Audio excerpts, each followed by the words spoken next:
Good evening, distinguished professors, scientists, researchers, and dear students from different regions of the world.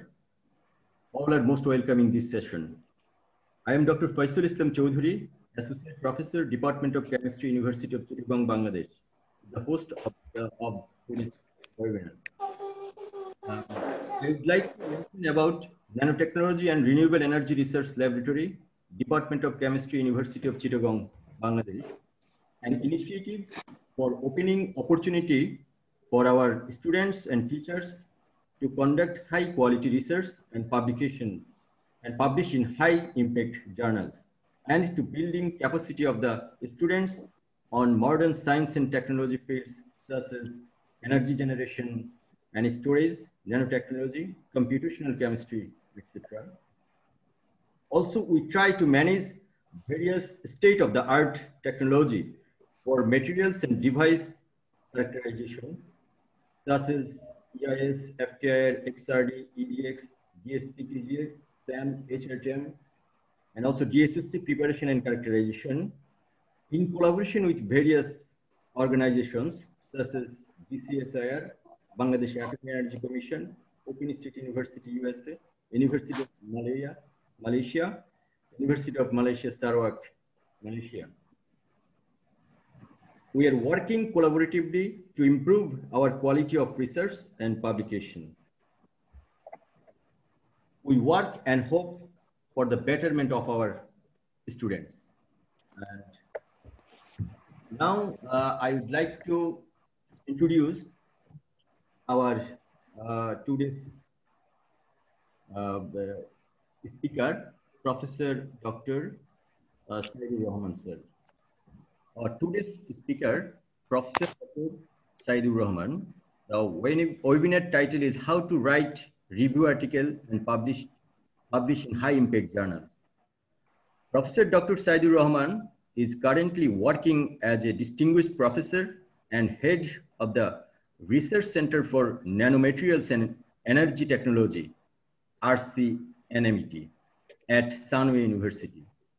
He is also working with Manchester University as a full professor. Previously, he worked as a chair professor at the Center of Research Excellence in Renewable Energy at King Fahd University of Petroleum and Minerals, KFUPM, Saudi Arabia. Prior to joining KFUPM, Professor Saidur worked 18 years in University of Malaya. He worked as distinguished visiting research professor at American University of Ras Al Khaimah, UAE. He graduated from Bangladesh University of Engineering and Technology, BUET, in 1997 from the Department of Mechanical Engineering, and completed his both master's and PhD from University of Malaya, Malaysia. Clarivate Analytics, or Thomson Reuters, awarded him highly cited researcher for being among the top 1% researcher for most cited documents in his research field for the 6 consecutive years, 2014 to 2020. He also achieved highest accumulation citations award from University of Malaya from 2011 to 2014. In 2019, Prof. Saidur won Vice Chancellor's Award for Achievement in Research at Sunway University. Professor Saidur published almost 500 journal papers, mostly in top-ranking high-impact journals. He is ranked #1 by Web of Science on nanofluid research-related topic. He has more than 36,000 citations with a H index of 97, according to Google Scholar citation. Professor Saidur presented series of publications talk on writing high-impact journal papers locally and internationally. He has supervised more than 80 postgraduate students so far and has secured and managed more than 15 million ringgit research grants. Prof. Saidur is working in the area of emerging nanomaterials, MagGenes, and their application in energy storage, heat transfer, and solar energy harvesting. Thank you. Thank you, Professor Dr. Saidur Rahman. Now, I would like to invite Professor Dr. Saidur Rahman for his speech. Thank you, Dr. Faisal, for the introduction. Assalamu alaikum and hello, everybody.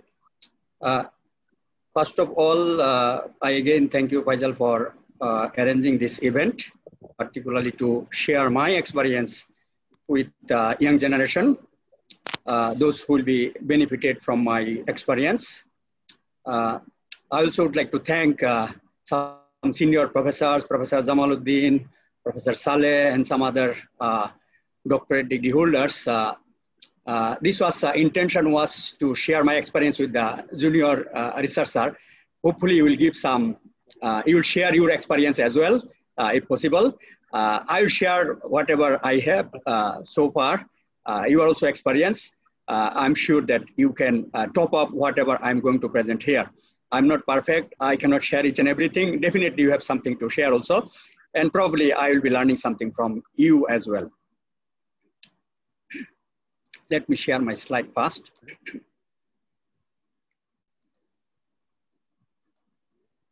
Can you see my slides? Faisal? Yes, it can be seen. Yeah. Yeah. What about my voice? Is it appropriate? Yeah, too loudy, so. too slow? Fine. It is okay. Fine, right? Bismillahirrahmanirrahim. So I will be basically sharing my experience. As Faisal also mentioned, I have supervised number of postgraduate students, particularly PhD and master students, almost 80 masters and PhD students. This is how also I gain my experience and I share my knowledge with my students. This is how I also learn and also got the benefit of writing review paper. What is its importance, why you need to write it, and how to write it. These are the few things I'll be discussing here. As you can see the first slide, basically, this is also the publishing a peer review paper. It also has to go through a peer review process. Please mute your microphone, otherwise it is disturbing. As you can see here, it is not an easy task. So this is basically is to ensure the quality. So there are many people. This can be supervisors, this can be reviewers, this can be editors. So they are in front of you to stop you so that quality is ensured. Again, it shows that it is not an easy task, but if you know, if you are well trained, if you got the proper guideline, so it might not be that difficult things. So at the end of this talk, what will be your benefit? What will be the outcome? So what is the importance of the review paper? Why we need to write a review paper? I'll be explaining more some slides on this point. And what is the definition of a review paper? Because we know there are varieties types of papers. It can be original paper, it can be conference paper, journal paper, review papers, numerical, computational, analytical paper. There are varieties types of paper. So some we define as an original paper and some we define as a review paper. So I will specifically define how to understand review paper and how it is different from original paper. And one of the focus will be how to write a review paper. I think that's the reason you are here. I may not be able to share each and everything today. Maybe some other subsequent presentation also, I'll be sharing some of the things also, how to write a review paper. And of course, whatever we are trying, we are planning, there are always challenges and how to overcome all those challenges, how we overcome our challenges. So that's also some of the things I'll be sharing with you. So now push.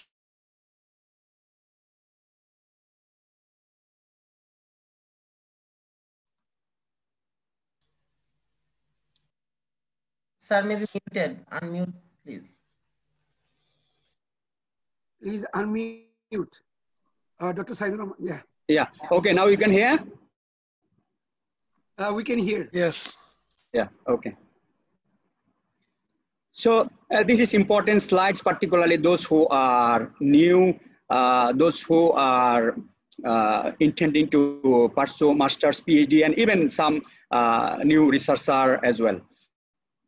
So when this is my particular strategy. So when I was working in University of Malaya, as you know, that is the premier university, top university in Malaysia. And in 2010, actually, I got 1.1 million US dollar equivalent of funding. At that time, major portion was to allocate to recruit students, masters and PhD students. That was a high impact research grant scheme, particularly University of Malaya's Vice Chancellor Tan Sri Gaud Desmond. He brought from Ministry of Higher Education 596 million only for University of Malaya. So I was one of the recipients. So as a result, I designed the project in such a way that I can recruit more students. So since I have more students, and also I make very specific my own strategies that any students will be pursuing PhD and masters with me, first few months, 2 to 3 months, they have to engage in writing review paper. Why? Because particularly this will help to improve their knowledge. As you know, those who come by completing their master's or undergraduate study, they don't have enough knowledge on specific topics. They have theoretical knowledge, for example, science, engineering, mechanical engineering, heat transfer, thermodynamics, and so on. But they don't have specific knowledge on that specific project. So those who are in US, for example, for your information, actually in Malaysia, we don't have any theoretical courses in most cases. So that's why I think if we give this task to write a review paper, this is specifically to improve their knowledge. And by doing this, particularly some of my PhD and master students, when they prepare a review paper, when they draft a review paper, and when they publish a review paper, and they specifically mention that this boosts their confidence on the topics. So this is the reason also I designed specifically with all my students, particularly those who are capable, those who are strong, those who have strong interest to write a review paper. I always engage them in writing a review paper. Of course, this is also in the form of a team, but I train them also with senior and junior. This is how also I build up my team. So normally the senior will train the juniors and I will be in the loop also. And this is how we plan from the very beginning. As a result, this helps to improve their knowledge. This is what I said, to improve the knowledge on that specific topics. This also helps to build the confidence on the topics. I think I mentioned this one. And as we know, we are a researcher, we are scientists, we constantly need to publish, and also these are the literature is the part of the master's and PhD thesis. So if they know how to critically review the literature, critically synthesize the literature, critically analyze the literature, so this again can be a part of their PhD and master's thesis. As we know, the one specific section, one specific chapter is the literature review. So this is also another purpose. So if we train our students to critically analyze, critically review the literature. So this will be another good benefit, that by writing a review paper, critically analyzing this, in somehow it will be the part of his PhD and master's thesis, and at the end, they can put that component in their thesis. So this might reduce their time as well, and they will be well trained. As we know, as you know, so during their experimental work also, they need to design their experiments. So by reading the literature, so particularly there is a specific section on methodology sections, experimental design section. So of course they will be going through that section as well. And this basically will help them to design their experiment, at least to come out with the some draft ideas. And that's how in consultation with the supervisors, main supervisors, collaborators, they will be able to design the experiment, at least to gain the knowledge on designing the experiment. And now we are at very difficult situation, as you know, during this COVID. So movements are restricted. We can't move from one country to another countries. We cannot even go lab as we could go earlier in normal time. So in this situation, I think rather than in frustration mood or idling situation, so if students can spend some time in drafting a review paper in collaboration with the expert locally and internationally, I think this will be a best optimization of their time.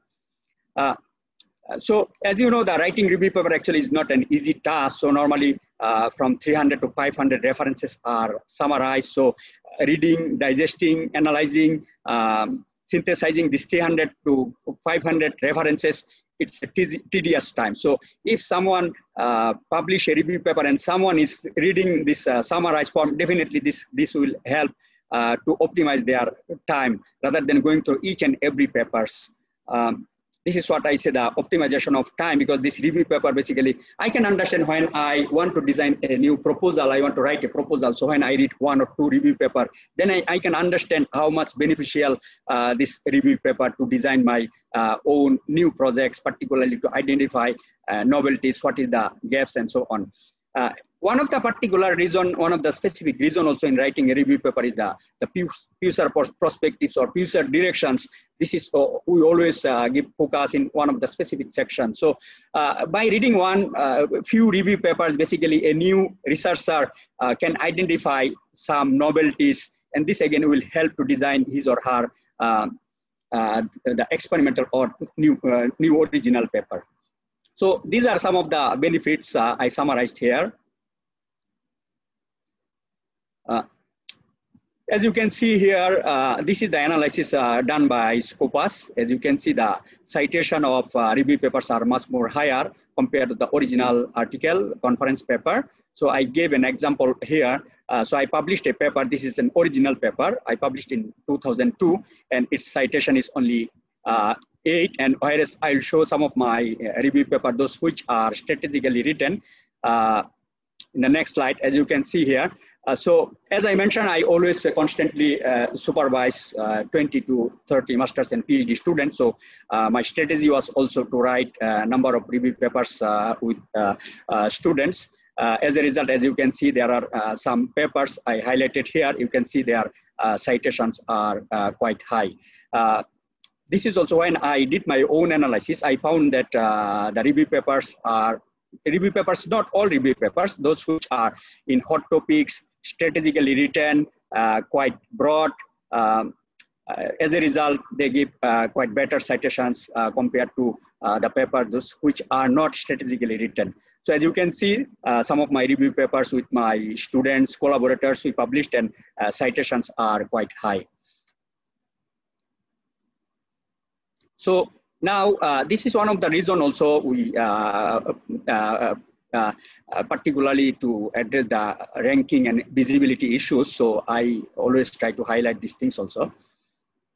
So what is the importance of citations?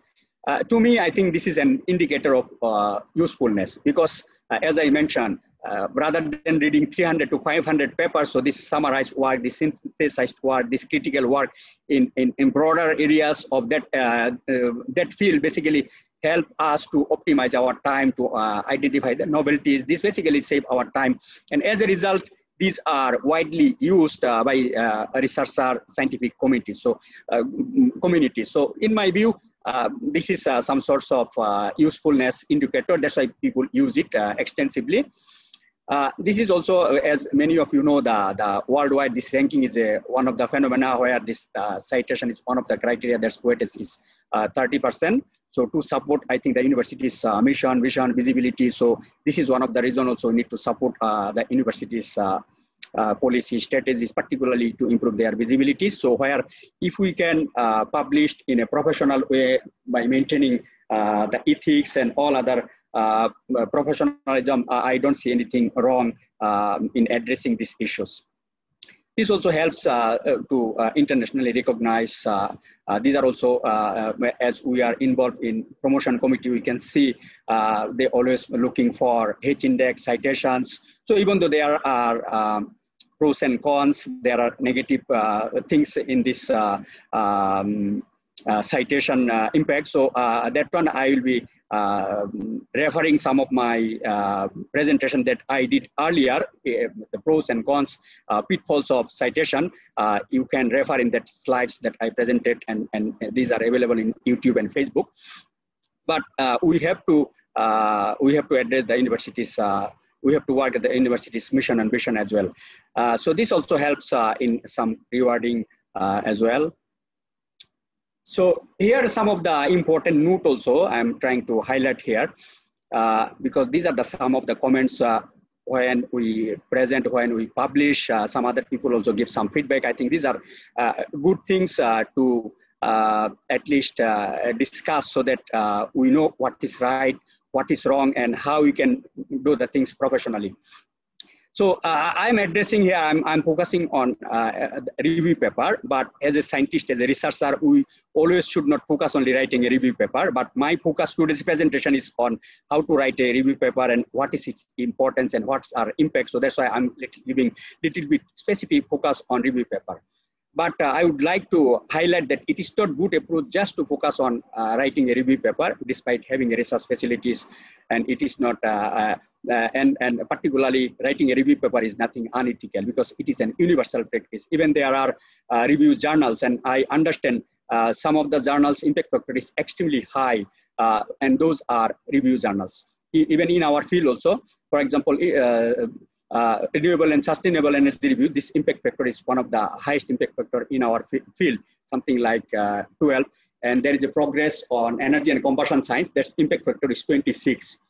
So these are universal practice. There is nothing unethical to publish in a professional in an unethical way. But I would like to highlight that it is not good practice just to publish on the review paper, just to focus on the only review paper. And also, as I mentioned, so writing a review paper is not only just for citation, it's not only for the because of publication, but it's also to improve the knowledge and some other points I mentioned earlier. A good researcher should also have original review, conference, analytical, computational works with major focus. So I should say that major focus should be on writing the original work. That should be the scientific practice, along with some review papers. So what I want to say, as a researcher, we should have balanced amount of contribution. There should have review work, there should have original work, conference paper, analytical, computational, and so on, along with IP, product development, commercialized product, and so on. A good researcher and academician should also secure grant. So it's not only publication. As an academician researcher, we also should secure grant, supervise students, teach effectively, excellence in teaching, contribute to the society, knowledge diffusion. So these are a few I'm highlighting here. There might be some more on top of these things. So sometimes there are negative impression about the review paper. Sometimes we listen the comments from other researchers that, sometimes they bend their nose, they try to undermine these things, that review paper does not have any value and so on. So that's why I would like to highlight here, as long as it is done professionally and ethically, there is nothing wrong to write a review paper. So as long as it is done professionally and ethically, there is no issue. Moreover, citation is, because some of the researchers particularly mentioned these things when we communicate with the researcher. But here I would like to highlight also, citation is not dependent only on the review paper. Citation is dependent on also other things. That's what I highlighted in my presentation, and that's in the bottom of the slides.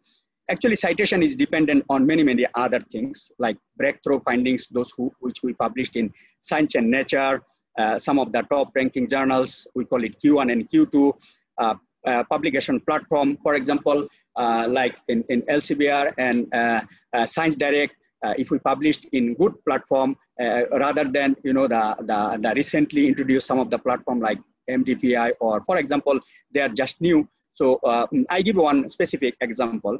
So I published similar types of paper in Elsevier Energy Policy that has more citation than I published in a platform or in a publisher that's not well known. So that's also one of my observation, that publication in, for example, IEEE, SCS, nanochemistries, and so on. So the publication platform is also plays a important role in getting your papers cited.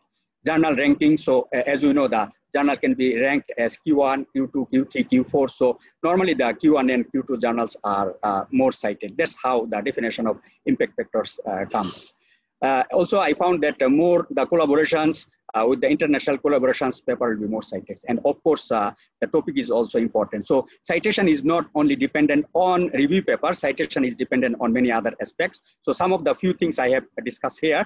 So there are papers also published in Psychometrics, those where it is extensively discussed the citation impact, scholarly impact of the papers.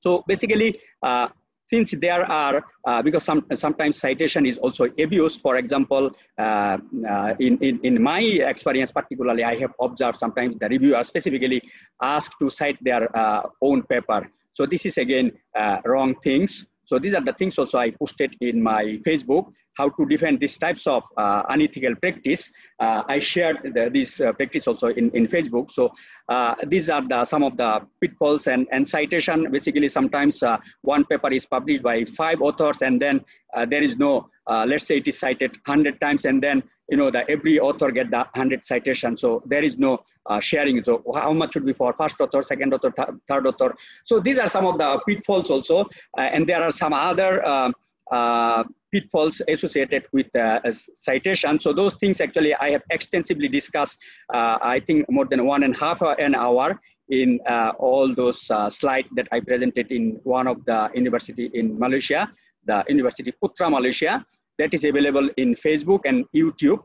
So you can go through the slides for more details, each and everything about the scholarly impact assessment. That is the positive side, negative side of this citation impact assessment, so that the researcher, scientific communities are well aware what we should do, what we should not do, how we can address these issues professionally.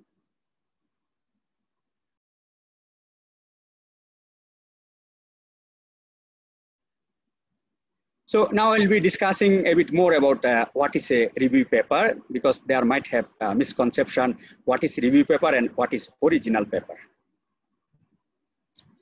So may review almost anything, typically recent work. So basically it's summarizing, analyzing, evaluating, synthesizing information that already has been published.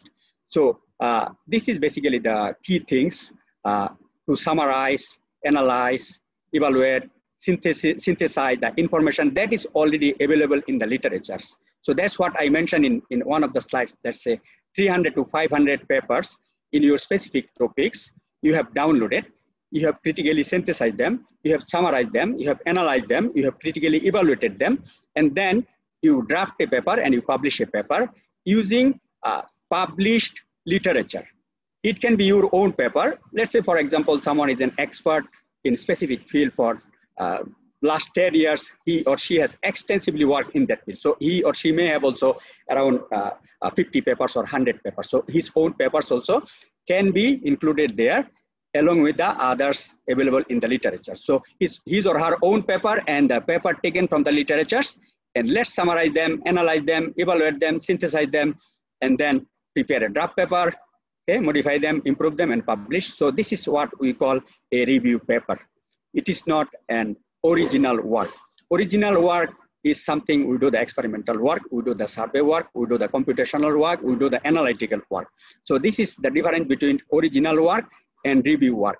So that's why this review paper is something different from original paper. Basically, the others work, we in a keyword, we summarize them, we analyze them, we evaluate them, we synthesize them, and then we publish in review journal. As well as there are in the original journals also, they accept in some cases review journals with invitation or without invitations. So now I'll be focusing a little bit more on this, how to write a review paper. So description of your topic area supported by references. Again, as I mentioned, it is based on your own work or other references. Summary, discussion, critical analysis. I think it is same thing that I mentioned earlier slide. So this is my practice with my students and with the collaborators. What should be structure of, because there is no specific structure like original paper. Normally when we write an original paper, we call it IMRAT, introduction, methodology, result discussion, and conclusion. But in writing a review paper, there is no specific structure. So I try to make a simple structure here so that this can be followed. But again, there is no universal structure for writing a review paper, for preparing a review paper.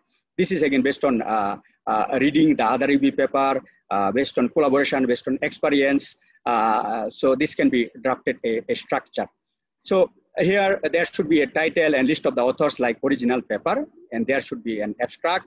There should be some keywords, nomenclatures, TOC, that is table of content. So this is one of the key aspects with my students, with my collaborators. So when we come out with an idea that we are going to draft a review paper in specific topics, in specific area, first of all, I suggest all my students, those who are involved in writing a review paper, to come out with a table of content.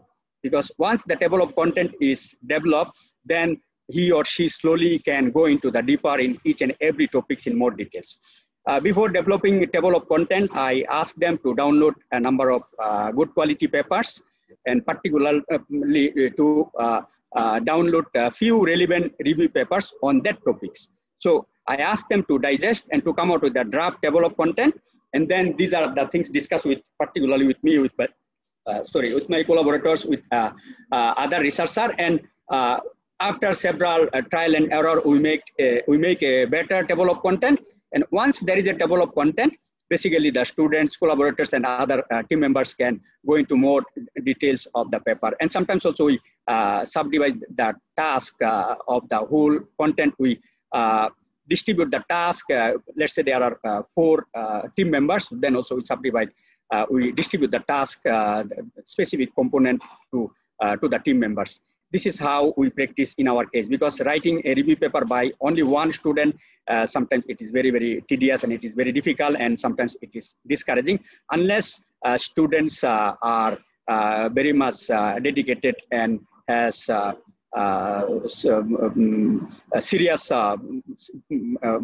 is serious in writing by himself or herself.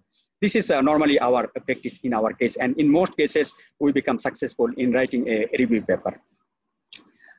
There should be introduction part as well in writing review paper as well. Literature review part can be there, or it can be embedded in some other sections with the introduction as well. Main body, there can be methodology part also. So as I mentioned, there is no specific structure, so we can put the methodology part as well. So main body should be there. This is the most important part. There should have some tables and figures, number, quality, redundancy. These are the things should be here. So in writing a review paper, there are sometimes some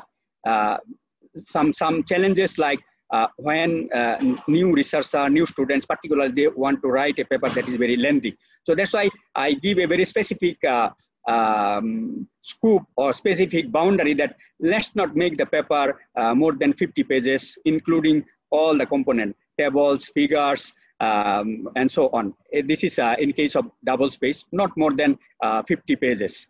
So if 30 pages, 40 pages, it is better. This is again to restrict so that the paper is not too long. So again, I also restrict my team members with the number of papers. So I ask them, don't go more than 4 or 5 tables or figures. And along with that, the quality should be maintained. There should not be redundancy, less and all those things. I mean, these are the things, how to prepare tables and figures in a good quality. And there should be conclusion as well, acknowledgement, references, appendix, and so on. Again, I would like to repeat here that based on my experience, actually the best practice is to follow some best model. For example, I become a researcher. So I follow the best model around the world in my area. For example, I'm working in the area of energy, heat transfer, exergy, thermodynamic analysis. So in my case, I see who are the best in the world. For example, Professor Ibrahim Dinsar, he's in Canada. So I see he's the #1 in our area. So I see where he published, what he published. So this is one model. Another model is, for example, I also follow one of the professor in Turkey, Professor Arif Hebbasli. So I see where he published, what he published, what's the content, and some of his papers also I dig out. Why their papers are Q1, why their papers are highly cited. So these are the things also I do the homework. Similarly, I also suggest you to download some of the very high quality papers in top ranking journals, those which are really very good, the best model. And then you read them again and again, and you follow them, and this probably will give you the guidelines. So similarly, when I was writing my master's thesis, so when I submitted to my supervisor, so basically my supervisor was very, very unhappy because it was not well written. So then I was struggling how to find a best model, how to compare my work is up to the level. then basically I started to download few North American good quality thesis. And that's how I compare my work with the North American high quality thesis. Those are available in ProQuest. And this is how also I improve my writing. And so when I submitted by the revised version, better version, so my supervisor was happy. So what I would like to highlight here, so always try to find the best model that will guide you to write a better quality of paper. So here is a limited time. I cannot share each and every aspect of my practice experience here. So some of the things I'm sharing here, some of the things you need to learn. What I feel is that the learning by doing is basically is the best practice, and self-motivation is the best motivation. So literature review, as you have to search, you have to find, you have to collect. So this is systematically process your papers. So search them, list them, learn them, write them. So this is I have taken from some sources to make it in a systematic way.